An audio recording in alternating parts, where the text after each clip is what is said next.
কি ঘৰ বনাই আছে, কাৰ দেউতাকৰ বাহিৰা টকা আছে, আমি সব খবৰ পাই থাকোঁ। পঢ়া সময়ত নিমগ্ন হৈ যাবা।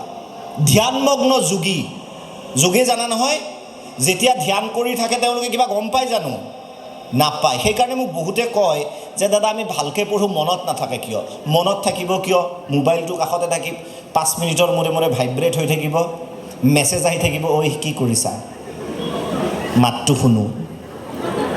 এইটো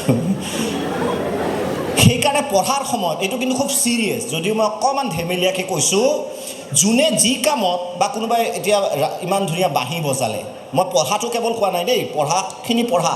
কোনোবাই যদি ভাল বাঁহী বজায়, সি বাঁহীতেই নিমগ্ন হৈ যাব লাগিব।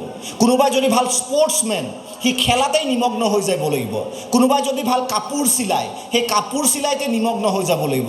কোনোবাই যদি ভাল বনায়, তেওঁ বনোৱাতেই নিমগ্ন হৈ যাব লাগিব। তেতিয়াহে জীৱনত সফলতা আহিব। এই যে ৰ'বা, এই যে চেলেং পেটেং ছিষ্টেমটো, এই ছিষ্টেমটো